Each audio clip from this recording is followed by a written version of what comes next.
우리 차장님이야 경찰관들 너무 수고 많으십니다. 12월 3일부터 지금까지 쉬지도 못하고 경무에 시달리고 있다 이렇게 생각하고 응원합니다. 지난 주말에 이제 충격적인 폭동 사태가 발생했다. 대한민국의 법원이 이렇게 침탈당한 것은 처음이다. 내외가 다 세상이 다 놀라고 있습니다. 저는 이제 법집행기관 출신이지만 엄벌이 반드시 능사는 아니라는 생각을 가지고 있는데요. 그런데 이번 사태를 보면서는 그렇지 않다고 봅니다. 지난 제가 보니까 2017년 3월 10일인가요? 박근혜 전 대통령 탄핵 선고 당시에도 이제 3명이 사망한 걸로 한 분은 이제 직접적인 시위 결과로 사망하셨고 나머지 2명은 이제 뭐 어떻게 정확하게 원인은 모르겠는데 그때 2분에 대해서만 각각 징역 2년이 선고돼 가지고 그런 게 혹시 이번 사태를 또 일으키는 여러 가지 원인 중에 작은 원인이 하나 아닌가 이렇게 생각을 합니다. 지금 주동자가 아니고 현장 연행자 86명에 대해서 뭐 예외는 있을 수 있지만 저는 구속 방침을 원칙적으로 표명했었습니다. 그죠, 차장님? 예. 엄정 조치하시기 바랍니다. 그런데 저는 이번 사태가 그냥 발생한 것이 아니라 배후에서 선동하고 부추긴 사람이 있었다 이렇게 생각을 하고 물론 그 가장 큰 원흉은 이제 윤석열 내란 수계지만은 저는 정광훈 이야기 한번 해보겠습니다.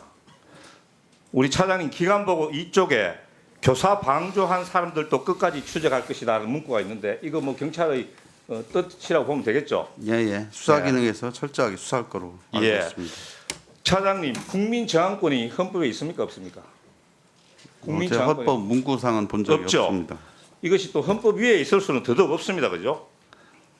윤석열 대통령 지금 구치소에서 꺼낼 수 있다고 생각합니까? 합법적인 방법으로 법원의 합법적인 결정이 내려지지 않으면 가령 폭도가 우르르 몰려가서 구치소에서 윤 대통령을 꺼낼 수 있습니까? 뭐 불가능하다고. 불가능하죠. 지금 서구 지법을 이제 침탈한 폭도들이 국민 저항권을 막 외치면서 들어갔다고 합니다. 그래서 제가 보기에는 이 정광훈이야말로 진정한 이 배후 세력이다 이렇게 생각하고 또 이분이 윤석열 탄핵 반대 집회에 참가하는 사람들에게 1인당 5만 원을 지급하겠다 이렇게 뭐 공개적으로 이야기를 했습니다. 자, 그럼 제가 한번 물어볼게요. 우리 수사국장님, 뒤에 김백창 수석 일어서서 마이크로 대답하십시오.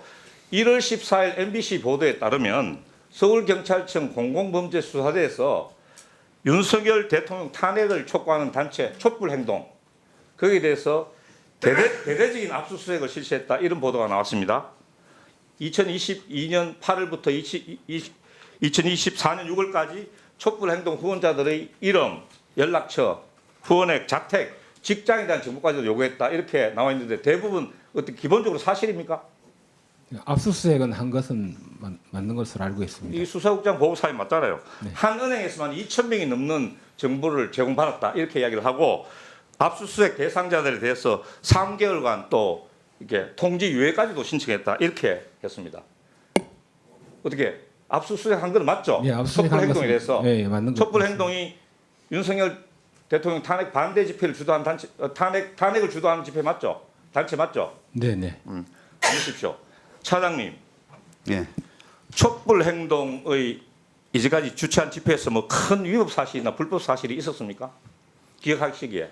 뭐 제가 아직 예. 확인하지 못했습니다. 제가 알기로는 평화적인 집회를 진행했을 뿐이고요. 그런데 이 서울경찰청에서 촛불 행동에 대해서 압수수색한 죄명이 뭔지 혹시 아십니까?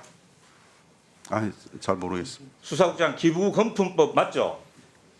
네 맞습니다. 크게 기부금 내려갔어요. 맞죠? 맞습니다. 자, 그러면 이런 생각이 어떻습니까? 차장님, 법원에 집단으로 폭력적인 방법으로 들어간 제목, 제가 알기에도 건조물 침입, 특수 공무집행 방해, 치상, 뭐 경우에 따라서는 소요, 극단적으로 이야기하면 내란까지 갈 수 있다. 극단적으로 가면. 그러면 이것하고 기부금품법 중에서 어느 게 중요하다고 생각합니까? 저한테 예, 차장님한테 그냥 물어보는 거예요. 이것도 뭐 한번 생각해 봐야 법의 경중을 제가 판사가 아니라 따질 수는 없지만 의원님 일반적으로 말씀에서 보면 그냥 일반적으로 보면 예. 특수공무집행 이런 것들이 더 중요하다고 생각합니다. 자, 그러면은 국민저항권이라는 해괴한 말로 법원 난임 부추기고 5만 원 지급하겠다고 공공연하게 이야기를 했고 그렇게 하면서 탄핵 반대 집회 그러니까 여기에 대해서 이제 자금원이 되고 있다는 합리적인 의심을 제거하는 사람들이 많습니다. 그러면 윤석열 대통령 탄핵을 주장하는 촛불 행동의 경미한 기부금품법이라는 이 제목에 대해서 수천 명이 돼서 은행으로부터 압수수색을 받아가지고 정보를 받으면 그러면 정광훈에 대해서는 차장님 어떻게 하는 게 합당하다고 생각을 합니까? 훨씬 제목이 크고 그렇지 않습니까? 하여튼 그 문제는 수사기관에 잘 또 살펴보도록 수사기관이니까 하겠습니다. 우리 수사국장 일어서 보십시오. 우리 수사국장께서는 어떻게 생각합니까? 그 받는 문제는 이제 기부금법 위반이 되는데요. 주는 문제는 당장 어디가 해당되는 부분이 아니 그러니까 아니 그런데 상식적으로 그게 대칭 그게 현저한 불공정 아닙니까?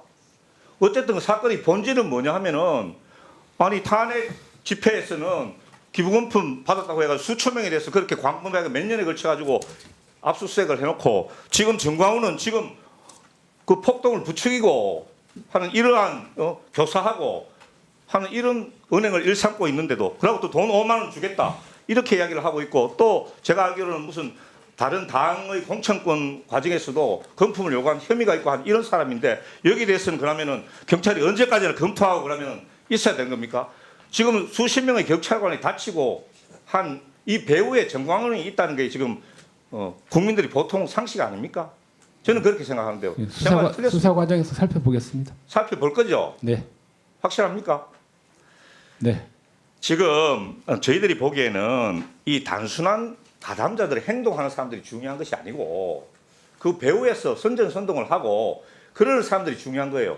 혹시 괴벨스라는 나치 선동가가 있었는데 이분은 처음에는 거짓말을 들으면 사람들이 처음에는 부인하고 두 번째는 의심하고 하도 많이 하면은 믿게 된다는 거예요. 제가 보기에 이분들이 지금 일을 하고 있는 여러 가지 극단적인 국민 간의 분열과 반목에 단초를 제공할 수 있다고 생각합니다. 국장님, 이거 한번 살펴보시고 반드시 수사를 한번 하십시오.